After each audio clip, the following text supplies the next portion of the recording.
This guy's gonna make this podcast so political, guys. Oh God. I've been on probably over 40 covers of magazines. 40 covers. Yeah, I think he's like a Fantastic. full-on superhero.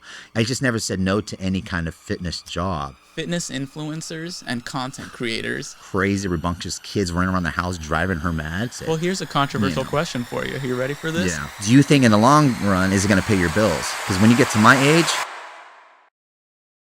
What's good, fam? Welcome to Financial Fitness. I'm Sam Razban-Nia, the fitness accountant.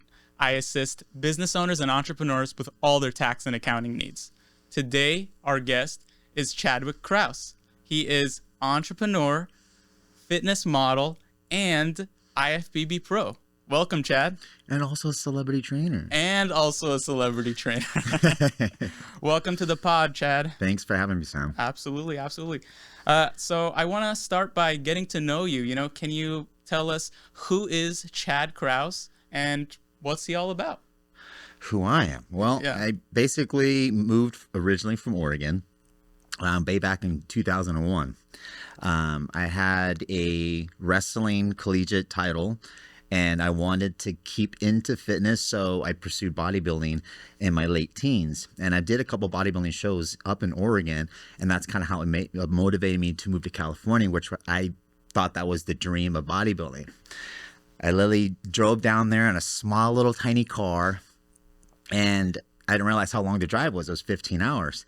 And the first city I lived in was in Thousand Oaks. And I became a trainer at this gym, and I trained there for a couple of years, started building some skill sets in there while I was pursuing my bodybuilding. And that's kind of how I felt into the industry. And then I started surrounding myself with all these other pros. I started going to the Gold Gym in Mecca in Venice. I started training there for like 6-7 years. And I started building this client, list that was pretty reputable. And I started training all these celebrities out in Malibu. And I was just basically driving from Malibu to Venice Beach. And I made a life of bodybuilding. And that's kind of how I built up all that experience, because I was surrounding myself around all the goats and all the main guys. And it felt natural in how I got into it. And when I started competing and I started trying to become a pro, at the time, the only categories that existed was bodybuilding. There was no men's physique, class physique, all these Just other pure open categories. class. It was just pure raw open class. Mm-hmm. So the whole goal was just to get as big as I can, So I spent all those years bodybuilding, lifting, trying to get as big as I can. And I did so many natural shows. And then I realized I had to go even bigger and heavier. And I started playing with all the big boys. And I realized stepping on stage at like 255 at the time was still not big enough at my height. So it made me reassess the competitions for a while, and I pursued fitness modeling. I dropped some muscle, and that took off. I mean, I started getting a bunch of like fitness cover model work, and I've been on probably over 40 covers of magazines. 40 covers? Yeah, and I Wow. did like thousands of shoots. And now I look at my office, I look at all the magazines I've been in, and it's over 1,000 magazines, which I was pretty proud. And I was doing that for like 5-6 years. What was the catalyst, you would say, that, even got you into this fitness realm? I know you said you had some wrestling titles, right? Yeah. Was that in high school? I wrestled from 3rd grade all the way through college, dude. Okay. Yeah. So, did you have people in your family that were fitness minded or that were a catalyst? How did you even kind of get into this, and start that personal Not training? at all. Honestly, it was just my twin brother. Oh, you have a twin brother. Yes. Yeah. Okay. And we were the only two in our entire family. How did we fall into fitness? I think my mom had to find a way for us to channel our energy, because we're just like crazy, rambunctious kids running around the house driving her mad. Mm-hmm. She just sent us off to wrestling, and it was 3rd grade when she did that. And we just became so great at it that we started wrestling like varsity high school wrestlers while we were in middle school. So we had a knack for it, And I think fitness kind of, in the health of it, grew from there. You know what I mean? We liked how we looked. We liked how we felt, And I think that kind of became like an outlook. And I knew I could probably make a career out of it. Mm. And But only your twin bro didn't have this same I think he mentality, made right? me. I think we made each other better, because we were like each other's rivalry and stuff. I wrestled against him, and it was like he was my hardest competition. he never pursued fitness as far as I did, but he did bodybuilding shows. And he won them all, but he was busy with family and other things. And, I just went full throttle and tried to do as much as I can in the industry. So was it actually him on all the covers or you? Are we talking to the right person here? I think my brother did land a couple covers, believe it or not. Also. Yeah. He was in a handful of magazines. What are some? I literally tried to drag him into it. And a good buddy of mine, I'm sure you know his name, Michael Hearn, was literally one of the guys I looked up to as far as fitness modeling, because this guy landed literally 500 covers, and he has a huge list of like credentials that most of these bodybuilders and fit models do not have. So Chad, I worked out with him for years. He's like, he gets so much flack on IG and TikTok like every day. How many guys, let me say this, and I'm going to back you up, Mike, okay? How many guys at his age can still lift the way he does, look the way he does, right? And keep the momentum going for that long. You know what I mean? Most of these guys will like spend 10 years in a career and fall off and you never see their face again. Around how old is Mike? I know he's maybe 10 years older than me, and I'm 46. So I'm guessing 10 years older than me, and that's just, I'm guessing. But that guy looks great. I think he's like a full-on superhero. You know what I mean? So I still looked up to that guy. And I think he was one of the biggest motivations of me getting into fitness modeling. When I was looking at all those magazines, I'm like, oh, I'd love to do all this fitness modeling. And he found my brother and I interesting too. And we did a lot of photo shoots together. And he taught us a lot of really cool techniques and how to pose on a certain angle. And that's how I started landing some covers. I think he was the biggest motivation of it all. Oh, that's awesome. Okay. Yeah. How did you meet him? Honestly, I looking at all those magazines, and I started working out at the Mecca in Gold's Gym in Venice. I go, there's Michael Hearn. And I literally just had to go up there and meet him, because it was like I wanted to be a fitness model at the time, and I thought it was a great example of it, and being a bodybuilder. And didn't realize at the time that he was a powerlifting champion, because he was so freaking strong. Know about that God, yeah. This guy's got credentials up to the freaking God's heaven, man.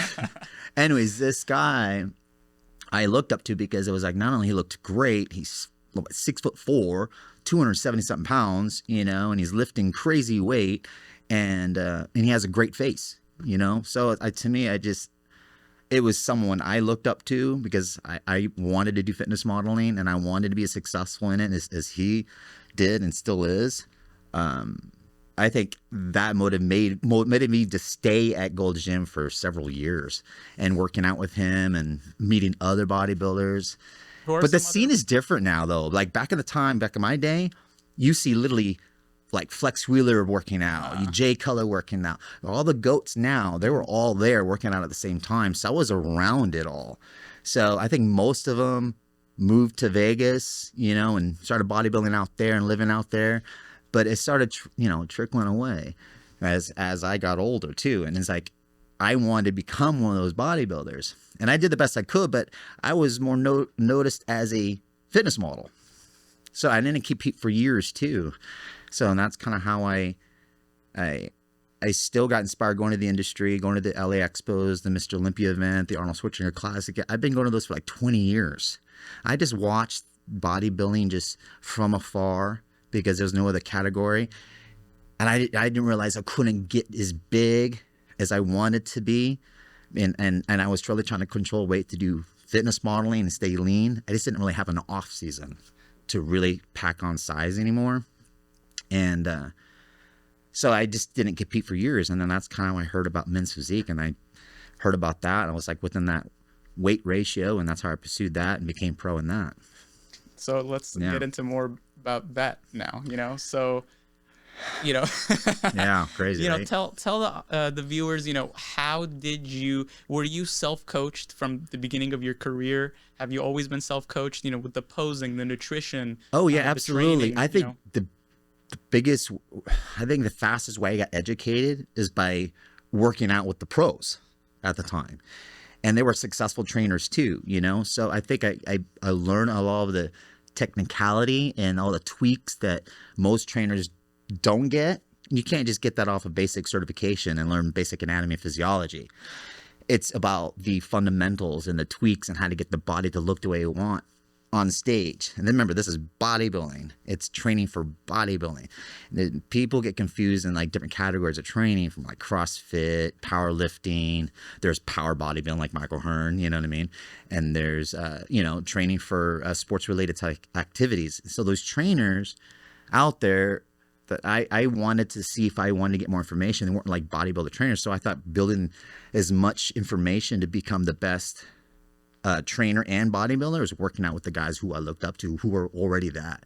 And then most of them were at Gold's Gym in Venice and stuff. So got it. Yeah, that's how I built up the knowledge from those guys. What do you think of the old methods though, compared to what people are doing now? You see a lot of people also give flack on, the old Mecca era guys, even though they're huge and, Ronnie was the biggest and has the most accolades out of everybody. But he was also overlooked for many years. He didn't complain, he plugged away and he was good. I mean, and I think toward the end of his career, let's say, but remember his was like in his late 30s till he started getting a lot of recognition and then started beating everybody. But again, it's like he was in it for the long haul and he eventually got acknowledged. I think that's what happened. And once he first got that Mr. O, it was game over, dude. You get what I mean? Nobody could catch the guy. Is he 8-time? 8-time, I believe. Yeah, I think it's 8 times, right? Yeah. A lot of people today are saying there's much better ways to train scientifically than what the old Mecca guys used to do, right? What is your stance on the scientific way? Or most bodybuilders know their anatomy from like inside and out. Okay, like you can know the basics, how to lift and understand the physiology of the training style, let's say. But every bodybuilder has their idea what they think is effective, and they try to teach or promote what that works for them for other people, which I don't think you should do, because everything should be always customized, and every individual reacts different from every single type of training regimen. You know what I mean? So, because what happened if you're an athlete as a kid and then you weren't an athlete as a kid? I mean, you don't think those two people react differently when it comes to training as an adult? Of course, and also body type. So I think today kids are so lost and don't know the difference between bodybuilding and weightlifting. Like weightlifters, there's weightlifters and there's bodybuilding. I think they focus so much on the aspect of pushing how much weight they can push rather than understand the science of time under tension, the proper rep range, to stay in the 8 to 12 hypertrophy window to build muscle mass, to get the proper muscle fiber reaction to stimulate growth. These new kids don't understand that, so they're just focused on weight and thinking that's going to build the size, and it's not that. It's the conjunction of the multiple exercises done in a specific order, you know what I mean? And applying those types of training techniques and understanding it's about peak contraction, you know what I mean? Understand what eccentrics really are important for us building quality muscle and density, and utilizing and taking advantage of that when positive contractions can fatigue. All these kids don't know that stuff. So how could you apply the best training regimen to yourself if you don't know those basics? Yeah. That's why I start telling them, like, you got to go into the gym, have a game plan. What are my routine? What's my routines going to look like? What rep range works for me on that specific area, because everybody's different, and experimenting with that. But lifting heavy, I understand, like my boy Michael Hearn loves lifting heavy, and those methods maybe work for him and some other people. To me, with my experiences, it was just hard on my joints for long periods of time. Some people have better tolerance for it. I noticed I got a little bigger, bringing my repetitions a little higher and just slowing it down. And so it's not no taxing on my joints and things like that. You can make anything feel heavy if you just understand that time under tension of slowing it down. And I started building better structure in my physique. So I'm not knocking those people who think, oh, lifting heavy can make it grow. If it works for you, great. You know what I mean? Didn't work for me so much. I mean, when I retired, I had to get multiple surgeries in areas. In my early years, I lifted so heavy. And I started getting like bone spurs on my shoulders and elbows and things like that. So I did change my training regimen as I got older. And I was able to maintain a good physique well up until I'm almost 50. And so it's like I was able to maintain a good physique until now. And my body still looked super fit when I was fitness modeling. And that's also what I think a lot of people need to understand is are you doing it just for looks? You know, if you have to Maybe a little bit. no, I'm saying you have to realize that it has a big toll on your body, you know, when you're doing things that are not natural, normal. Yeah, when you're lifting, when you're powerlifting, when you're doing things that, you know, because 6 surgeries, 7 surgeries. Yeah. You know, I think people need to understand what their why is. That's what I want to get to, you know. Right. And I see a lot of people nowadays are abusing so much on the PEDs, their training regimen and things like that, and they're dropping off like flies because they're not educating themselves how to use that properly, and they're taking old school methods and think that's going to apply to their training routine and all that. But there's a lot more that goes into it that they don't realize, the health risks, and they're not getting their doctor checkups and watching all that stuff. And it will catch up to you, and then realizing they got high blood pressure and all kinds of issues, high cholesterol, which can lead to a heart attack, you know.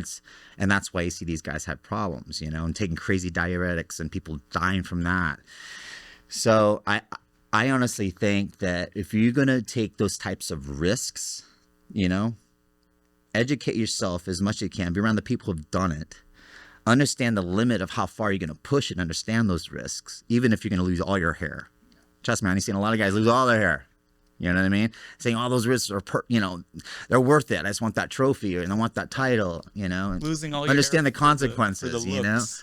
Yeah, and look, I was lucky. I'm still like holding on to my hair as best I can, you know. So I to me, I look back, I'm like, gosh, my joints hurt here and there, but again, I've been training competitively since I was a young kid for several years. So I've already put 30-something years onto my body. So I mean, you gotta understand, like most pro athletes, they usually retire late 30s, even in like the NFL and basketball and things like that. So I mean, I retired kind of like in that same time era because you got a prime window, and you got to utilize that prime. You know, I see older guys compete and they're still doing well. Maybe they're like late bloomers, you know what I mean? And they age really well. So I think that kids nowadays just need to be smart about it and not be so abusive with it if they want to play in that market of PED use and abuse and all that stuff, because in the bodybuilding community, it's heavily used, honestly, you know, and for actual purposes, you know, to bring your physique out as freaky as possible. It's not I'm knocking it, you know, but it's like, I mean, you know, just be safe with it. So I'm just really happy that, you know, I talked to a previous guest about PEDs in general. Yeah. You know, I'm happy that it is more open in today's society about, you know, actually being utilized. That's okay. But it obviously has downsides to it being so open now too, you know, like, and it becomes a problem, you know. There's a lot of guys out there that say, keep it natural, yeah, you know. And I'm gonna admit, dude, like, I mean, I've used stuff for years, I'm not gonna lie, you know. And me being natural now and trying to grow and keep that muscle up than it was when I wasn't competing heavily and stuff like that. Some guys need a lot, some guys don't need a little, and some guys will be on TRT and still get huge, just elevating their natural test levels, which is crazy. I just think, like, these kids, you know, and you see it all over like TikTok, they're like, oh, you know, I combined this much trend and this much was that. I was like, dude, you don't know what the hell you're doing, dude. Yeah. And what I find funny is that, like, why take all that stuff, get your body and put all through that stress, and then you're not even competing?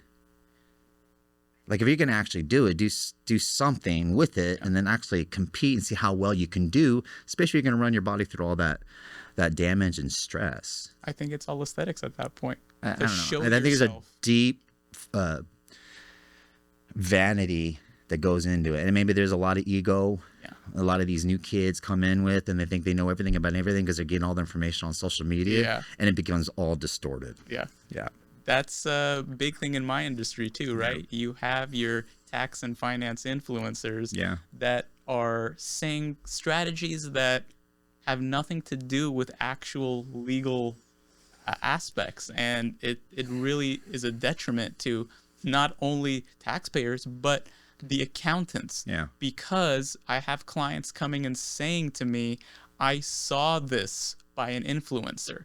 I saw this and this and this, these strategies that have nothing to do with their situation or have actually never been utilized properly or will never make it through the IRS or court, you know? So it's just, you know, we're lucky we live in this world of information, but it has its negative side effects too, right? Right. And, Yeah. and obviously, you know, you're a money guy. Yeah. Okay. So like you go in there and trying to help all these fitness people to, you know, figure out where they can do with their finances and their success in the industry. Because from my experiences, there's only a handful of those guys at the top making millions, you know, from fitness influencers, for previous Olympians and Olympia like title winners, you know, it's like, if you're not utilizing your name and your brand and building that platform for success once you retire, I think that's what becomes really detrimental to your outcome in the long run. Yeah. And I think when you're competing, it's like you either build a company, or if you can continue to be like a trainer or a celebrity trainer, you'd be training just about everybody in Hollywood, so you can make a really good long career out of it, you know, or you find something to invest your money into so it makes money for you. And what breaks my heart is to see a lot of huge legendary bodybuilders and they're like training in their 60s. Yeah, I mean, I'm not knocking training as a career, and it's like that you can make it a career, but it's like, but again, you have a financial limited cap to your financial success. You get what I mean? So I didn't want to be that guy. And as I got older, I was like, man, I've been training clients for 25 years, you know? And I wanted to make more money. And like I was successful as a trainer, and I did it for so long. I loved traveling around the world, all these celebrities, I mean, all these great people, and helping thousands of people and motivating them to get healthy and fit. I was like, this is dope, you know, because I felt like I was like a successful therapist, making money on a right path, you know? But it became, I invested more time with people, and I almost forgot about trying to build my life and my financial success, because I was just like dedicating all my time with them. So it took me years to figure out what I wanted to do. Like I wanted to start my own gym. I wanted to create my own fitness apparel.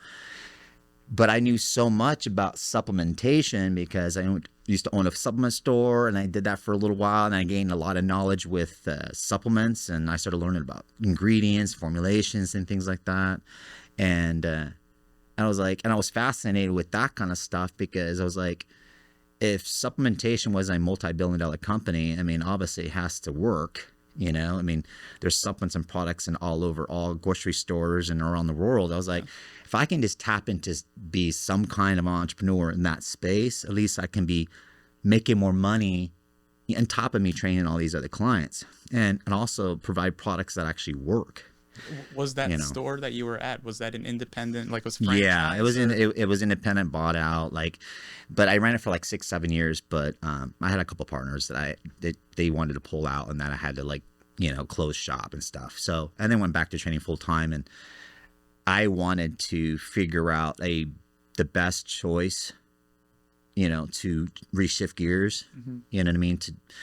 To build something, because if I was going to invest into a new company, it's going to be what it is until I retire or sell it off or whatever and build it up.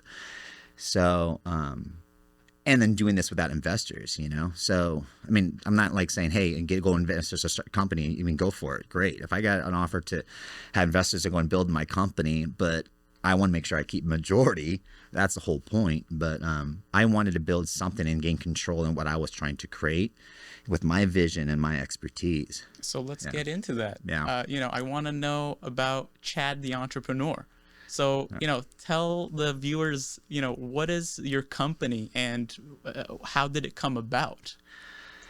Well, everybody knows me is like, you know, I drive black cars. I always wear black clothes, and I always wear black jewelry. Case in point. Yeah, I mean, people used to call me like Mr. Obsidian, you know? Oh, and okay. I think it kind of grew from there, because I always had like this high-end athleisure luxury wear, and I would wear into the gym, and I would see other trainers copycatting what I would wear. So it was like a compliment in a way.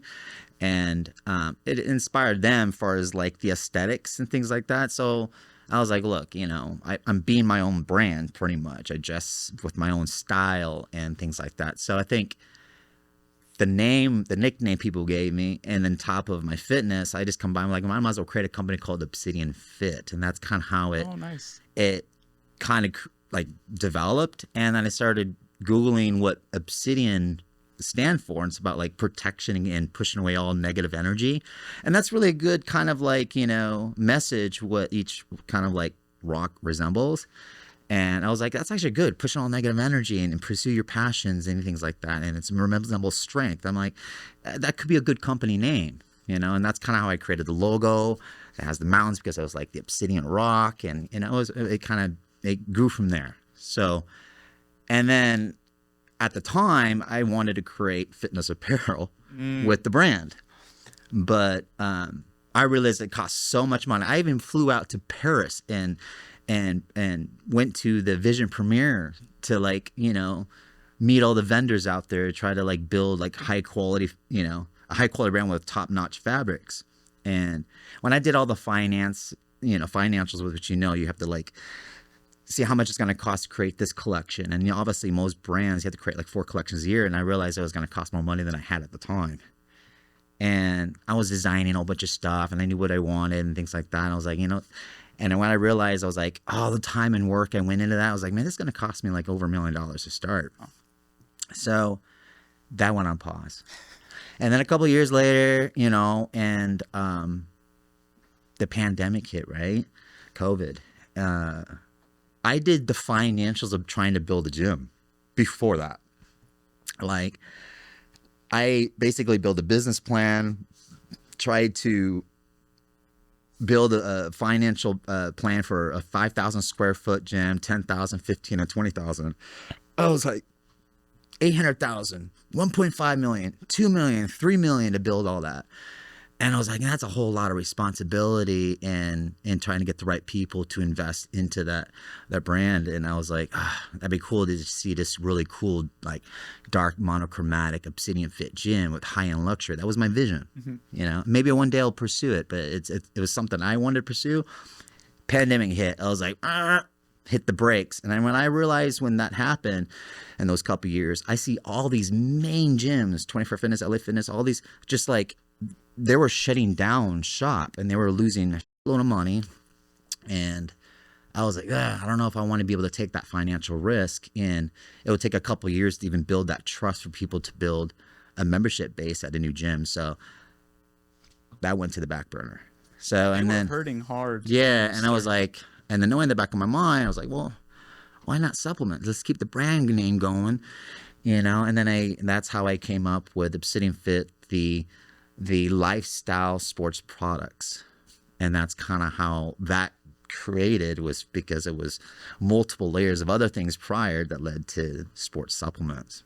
Is that crazy? Oh, awesome. Yeah. So, and then I was like, well, there's a lot of sports supplements out there on the market. What was going to make myself different from all the rest? And here's the thing with my brand and my experience as being the face of multiple sports supplement companies throughout the years, and also selling multiple products to so many people.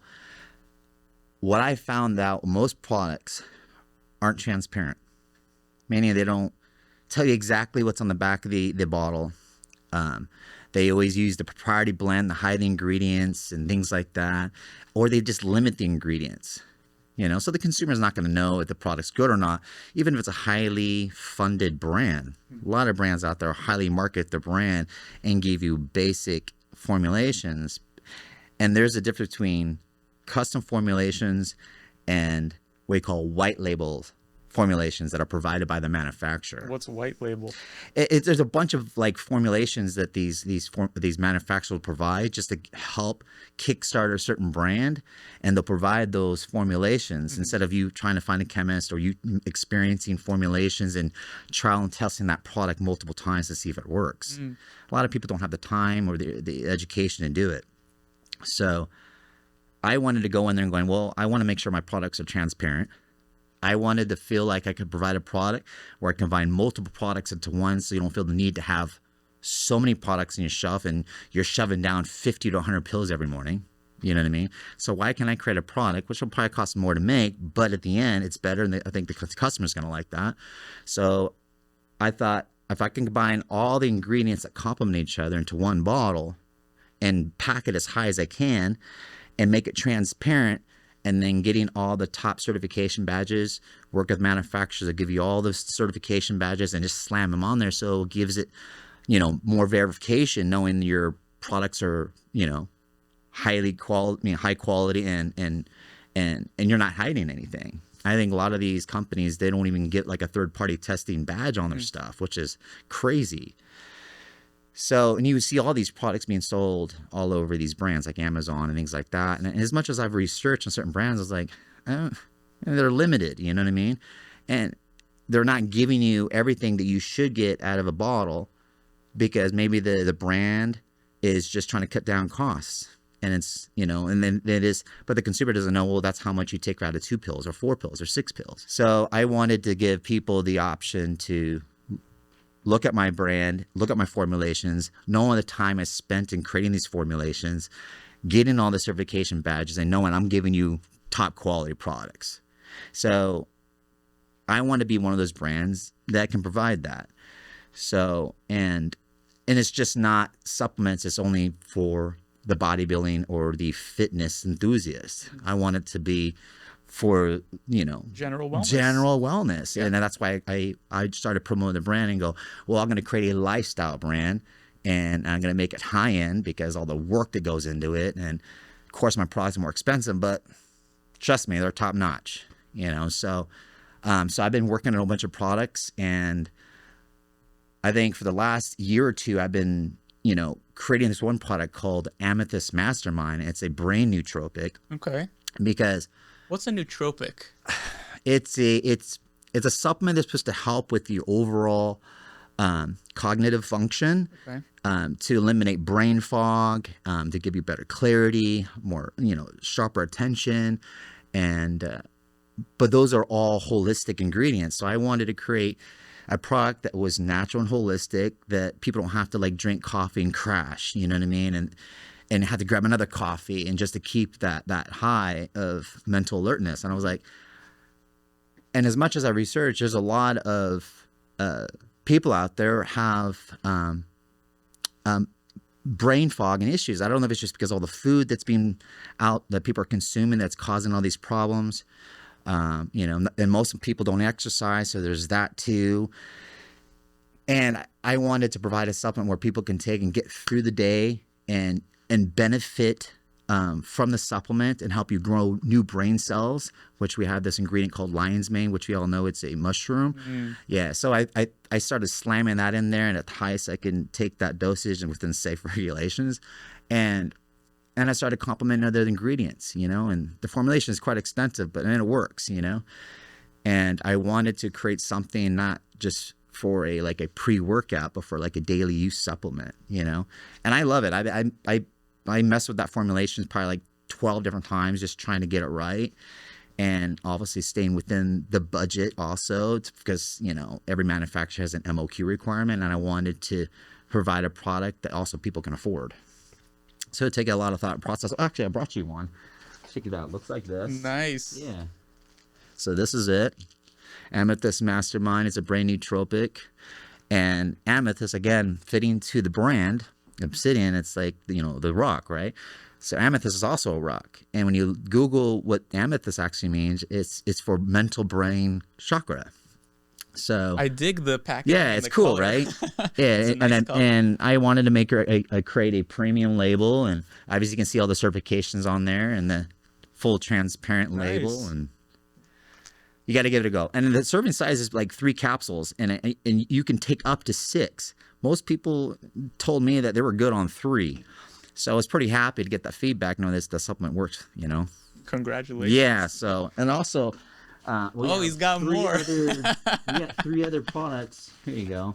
We got 3 other products that we're featuring at the LA Expo in January. So I'm going to be at booth 551. There we go. Okay, so you guys got to come by and check us out. We're promoting the nootropic, and then we got a aggressive fat burner, which I've also been working on, called Diamond Cuts. See, again, another element. Is that cool? And then a product called Muscle Morph. And I created a pre-workout and a post-workout in 4 different flavors.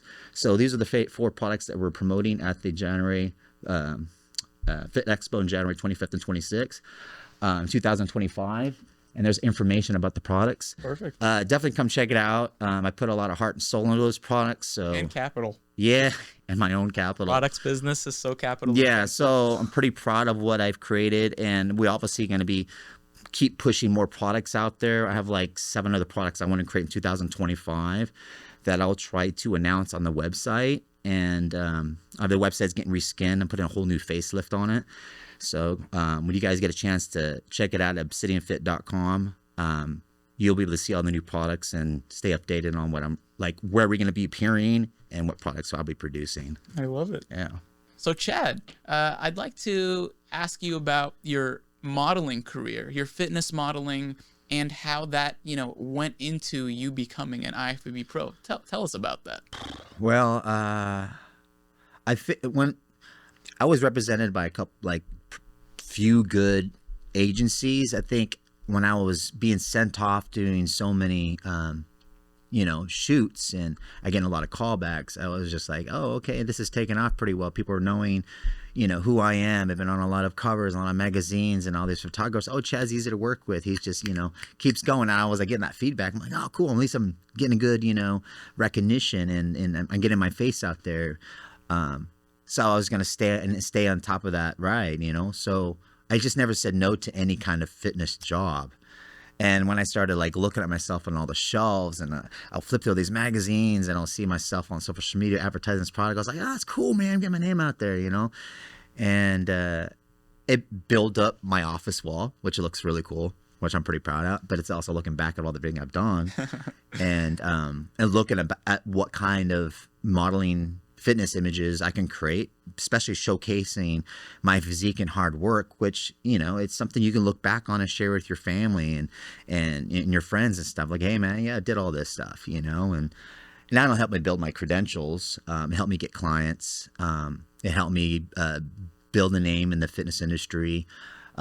People who follow me and know who I am knew who I was when I first fell into the new category, men's physique.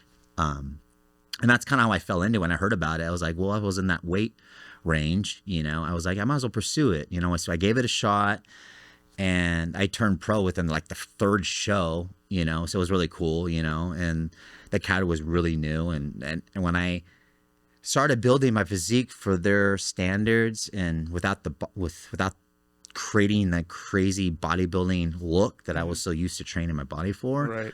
I had to really understand how to build a men's physique. And it's all about like that small waist, dramatic taper, you know, not such crazy big arms. So I had to reduce my arm size. I had to reduce my quad size. I had to make sure I keep my shoulders capped out and building an awesome lower Christmas tree in my lower back. It was those little details, you know, Right. and practicing all those men's physique poses. And then I started competing. I loved how it felt because it was kind of like fitness modeling. And I noticed at the time it was like people had to learn how to do these transitions correctly. And to me, it felt kind of robotic in a way. But that's how the men's physique poses, you know. And I noticed it changed throughout the years. And now there's an actual way to pose now. Right. But I was in the beginning of it all. Even board sizes changed and the length of it, you know. So, and then the category the guys got bigger and they started figuring out what they want, but the time was so subjective. So I didn't know what kind of package to bring. I just bought my fitness modeling package, which maybe placed top 5 at every show, which I was like, okay, might as well keep doing it. Especially when I did my pro debut, I was like still placing top 5. I was winning all my amateur shows, but when I was pro, I was like, oh, I'm placing top 5. Okay, maybe there's a chance I can get to the Olympia, you know?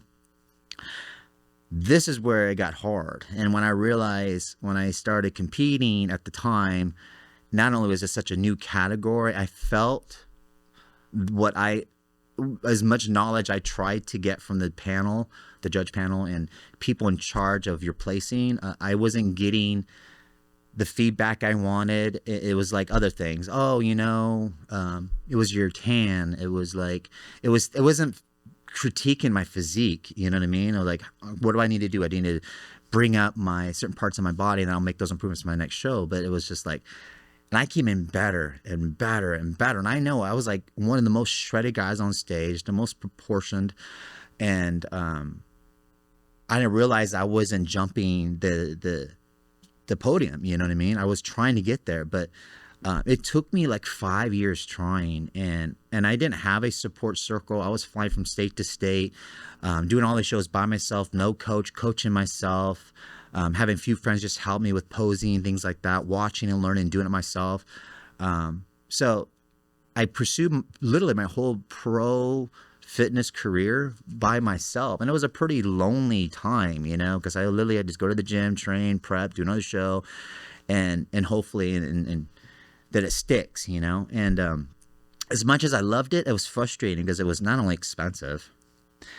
I know we're like the highlight of the shows, and trying to get the fans to like me and also get the judges to like me, but I realized it was a lot more than that. As a pro, it was about trying to get the fans to love and support you. It's about the contribution into the organization.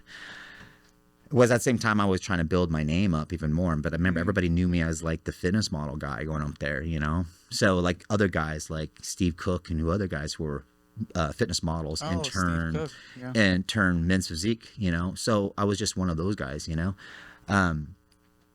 and I wanted to get to the Olympia, and I was competing against best guys. I was standing next to Razban-Nia. I was standing next to Felipe Franco, a lot of great athletes. And I was like, why couldn't I jump up to be Olympian to get there? And every single show, and I remember I did 27 pro shows. 27? Okay. Do you don't think that's a lot to keep trying? Wow. And to keep being overlooked, and I to me, it was like, I was already in my late 30s.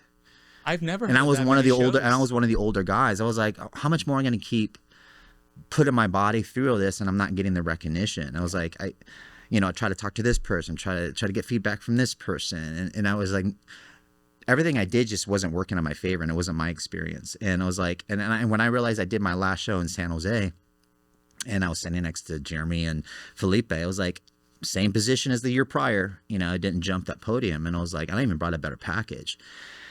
And I realized when the judges weren't even looking at me when I walked on stage, it kind of like, it really hurt, and I was like, I brought a dope package, and the judges weren't even looking at me. So I felt like there was a little bit of a political placement there, because they already felt like they already had their guys that they wanted for Olympians, one of the last pro shows prior to the Olympia. So I felt like I was just being, overlooked and strung along for so long. And I was like, this might be my last show. I never announced it was going to be my last show. Like deep down, it was just like, it was an eye opener for me. And that's kind of how I threw in the towel. Got it. And I was exhausted. I was burnt out. And so that's why I have a little bit of a sour taste in my mouth with the industry, as much as I love supporting health and fitness and competition. But to me, my opinion, I just wasn't given a fair hand, and I did my best, and I was good, so, but clearly I wasn't good enough. So it's just, again, it's competition. That's what you expect going into that arena. And I realized, I was like, well, I did a lot of pro shows. Unfortunately, I wasn't able to get to the Olympia, and I was there so many times, like almost getting there so many times.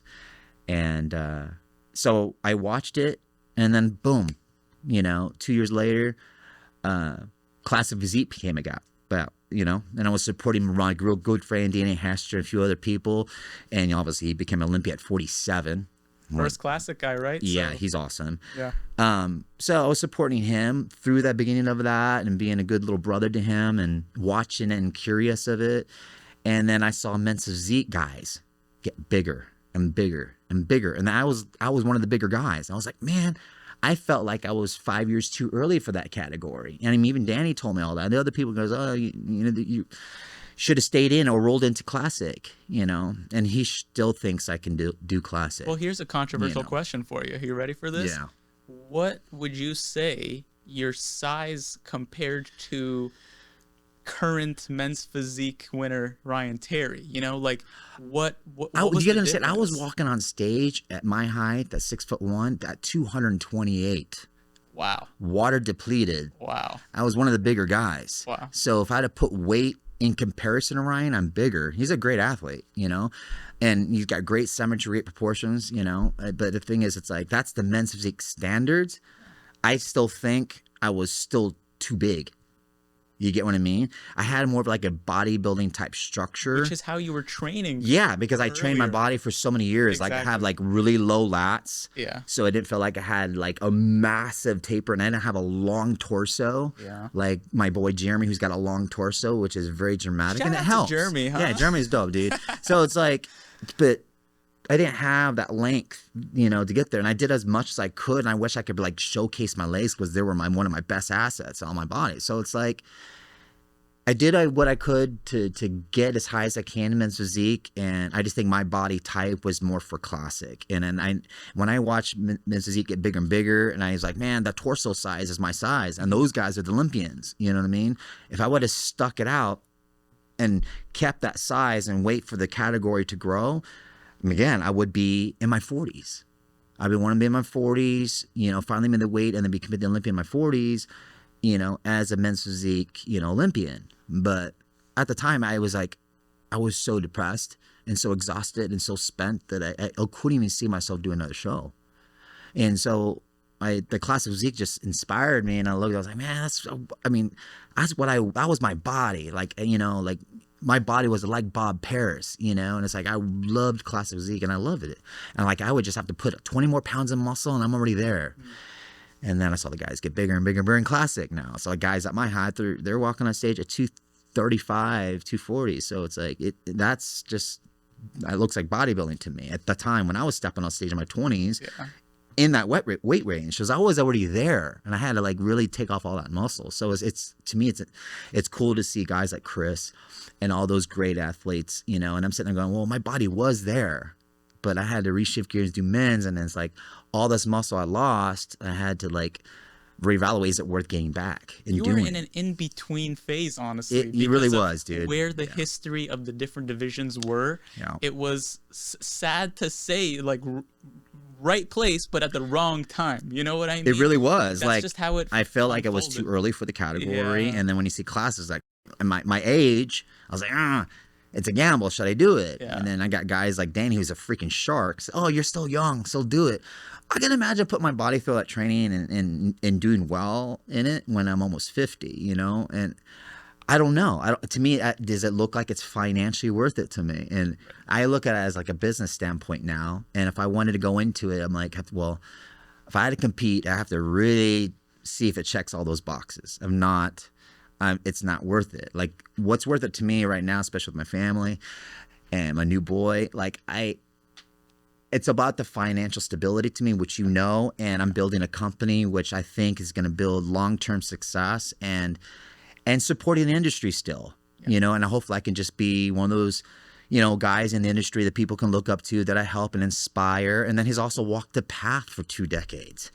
You know what I mean? And share my knowledge and expertise with the new upcoming guys about the sport industry, and educate them about proper training and the business side of it all, which you know. So it's like, That's the key. You're that's the still key, man. in the industry. Yeah. You're still supporting it in a manner that makes sense longevity wise, Yeah, you know? right. So another thing I want to get into is, you know, that huge dichotomy we have today of fitness influencers and content creators, right? Oh man, so this guy- saturated, dude.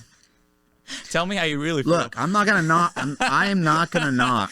This guy's gonna make this podcast so political, guys. Oh God. Yeah, it's great though, because you know what? It's like, it's my opinion, and honestly, like, We'll because get deep. yeah, like I walked a path, and like I seen it from far, and there look, a lot of people have made, you know, crap little money, being a fitness food, representing other brands. Look, I was a fitness model representing clothing and supplements.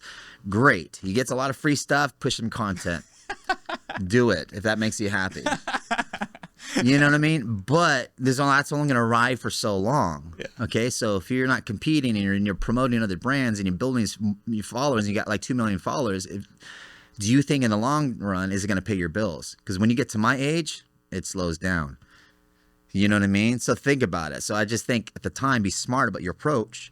Make great content, build a fan base, awesome. But at the same time, build your company or build something that's going to build you the financial foundation. And, I want to get into that. A lot of individuals the content creators are able to monetize their brand. Yeah. But they need to learn how to make it last. And that's exactly. And it goes by so quick, dude. You have to have the right team around you. Get an accountant, get an investment advisor, get a financial planner. At least have one financial professional to help you keep that, to make that growth last. Yeah. I have so many people in mind that I know can be great and make millions, but they won't last more than 5 years. And it hurts me because they have it all set. You just have to maybe not spend it on this $300,000 car, $250,000 car. Trust me, I was one of them. I get it. There's a difference between that need and the want, right? Yeah. So there has to be a balance, and it's just like being healthy. Do things in moderation. If you're making those millions for the first few years, you're on this high. So what happens mentally, and this is what I try to tell clients, you believe it's called lifestyle creep. That's what we call it, lifestyle creep. You're in this dopamine high. Okay, I'm making hundreds of thousands, millions, but are you properly investing it? Are you injecting the capital back into your business to make it grow the correct way? And if you have a family, if you have loved ones, are you providing what they need and sustaining that? So, the world is vast, and it's amazing what we're able to do with the fitness industry right now. I love it. I just want people to understand, take that growth and make it last. Yeah. You're able to make it last. So right. And I see it from the fitness influencer point of view. It's like you're building your fan base. Yeah. I mean, on a marketing strategy, it's a good way to build up your fan base, and then boom, you got a fan base, and then whatever you're presenting, a gym or any kind of brand, say, hey, boom, here it is. Right. Yeah, you're going to have a lot more instant customer base and eyes on your company or brand, So I get it, but in the end, I see a lot of fitness influencers, they just fall off and don't realize, you got this fan base, but then you had no long-term idea what you want to do to keep producing the financials, right, as they gotten older. Right.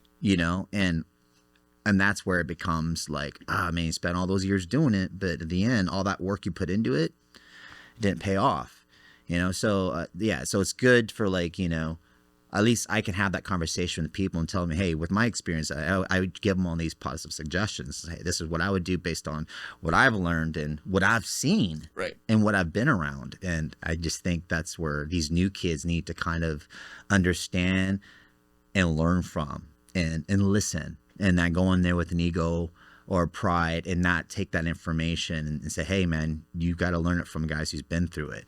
I've seen people flop. I've seen companies flop, and because they didn't do this and that. So I think that's what it is. When you say new kids, you act like you're 70 years old. Well, I mean, the new generation. I would say the 20-year-olds, who are getting into it. Yeah. I mean, most of those guys don't know. You're still a young whippersnapper. Yeah. At least I try. But yeah, so so there's that, you know what I mean? So I think the kids need to stop taking the time and strolling and competing against one another, and trying to see who's got more followers and who's represented by more brands, things like that. I think it's just a small way of thinking. Exactly. And they need to think bigger, Yeah. So the last thing I want to talk to you about, Chad, is something that's really important to me. And we had a long phone convo about this a couple weeks ago. General health, what society is seeing and experiencing, and you being a health coach, you being someone who promotes a healthy lifestyle, what can we do to change the mindset in America? Different countries it's different in other countries, but what's going on with not moving, not eating right, doom scrolling? You know, what have you seen in your experience that has helped your clients? Or is it a deep-rooted thing that sometimes can't be helped? Is that possible?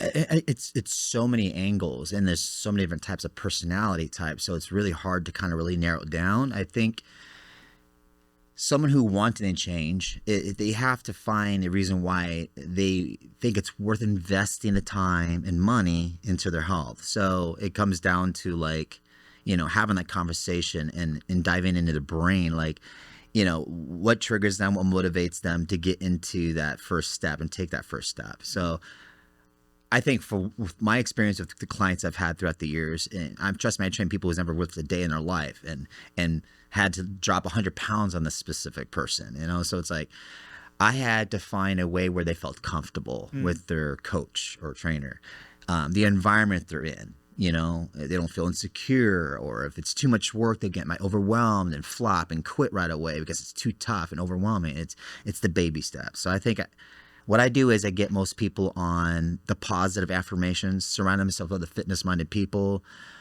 getting on a healthy diet first, because once you start eating healthy, you start feeling better and start feeling more energized because food makes you feel the way that you do. And then I think then start with the basic stuff, simple cardio, get your body moving a little bit, and then once they start feeling like they're on a consistent exercise regimen and eating healthy every day, they start noticing the changes. And usually what happens is excessive water weight drop, feeling more energized, and then introducing some resistant training, even it's just like basic squats without no barbell on their shoulders, right. Basic lunges, basic push-ups, basic crunches, those basics, and then run that for a while. Then the understanding in how to apply some resistant training, and then slowly introduce machines, and then the free weights and all the other crazy stuff. And then it just goes up, calisthenics, plyometrics, And then they become a whole new person after a year or two. And I think trying to find a way for them to understand the gradual steps, and as a trainer and coach to educate them and how to do it. And when they go in and say, I want to look like this, and educate them, well, this is what your body could look like based on your body type. This is how you should eat for your body type. This is the steps we need to take here. And having a coach make them, trusting you in the process, yeah. Right? And knowing you're going to be there every step of the way. You're right, because I'm sure family, trust me, around all my family, they don't participate in exercise. You have to be around the people that's not going to drag you down, so they can get to that goal. And I think community. Yeah. And I think a lot of people, they fall off after 3 or 6 months, going, well, I didn't get my dream body after 3 months, 6 months. Let me put this analogy together. A bodybuilder who's already in shape, okay? And they've been lifting Monday to Friday, whatever it is, for years, months, okay? And then when they want to do a bodybuilding show, how long does it take to get ready for a bodybuilding show to be in contest condition? 8 to 12 weeks, if not longer. Yeah. Okay? That's going from already a low body fat, let's say 12%, down to 4% or less. And that took them 8 to 12 weeks in competition. So therefore, when you take the average person is over 6 months to a year out of shape, if not longer. Oh, wow. So when they say, I'm going to get in shape in 6 months, 3 months, you should have already been in shape to be in sick-ass shape. You know what I mean? If it's only going to take you 3 months, you get what I'm talking about? So I think people's idea of getting in shape is so distorted from all these quick fad diets and exercise routines that people are selling online. To me, most of them are freaking lying scams. So comes down to instinct. Yeah, you got to understand how a body works. Yeah. Understanding the body fat percentage to lean muscle tissue. Get rid of the how much I weigh crap out of the window, because it's not about that. And understand how important weight training is when it comes to overall transformation and lifestyle eating, like eating correctly every day, for the whole duration of every single day of your month, including weekends. Yeah. So, and that's how you can start changing and get people doing the lifestyle change to live longer and, and maintaining their physique once they get there, right? Without doing the whole up and down crap where I see a lot of people do. And then it's the accountability and be around the right people and finding what works. So I think ultimately it's education and taking little steps and getting ready and pulling out all the stuff that are slowing you down. It always comes back down to taking small steps, right, to make that big change for the long haul. You can't, again, Rome wasn't built in a day. Well, I said it there. I said it, right? Or a Rolls Royce.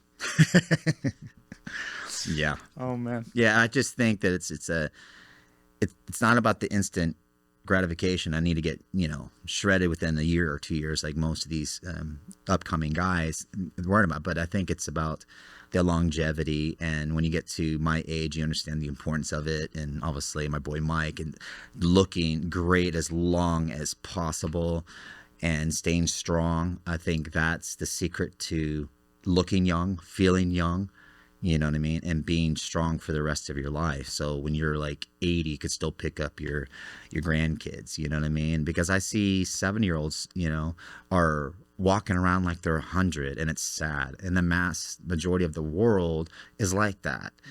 So in the food in our global like industry, it's bad. It's like they have to like be educated on how to grocery shop and what foods to look out for. You know what I mean? Because the government's not out there to help you. You know what I mean? Unfortunately, so it's your own job to educate yourself, to buy the right food products, supplementation, and things like to keep your body at this optimum and to keep improving. Like I said before, no one's here to save you. You have to take steps to make the best life for yourself. True. All right, guys. Chad, it was great to have you on the pod. Thank you so much, man. Financial Fitness. See you guys next time.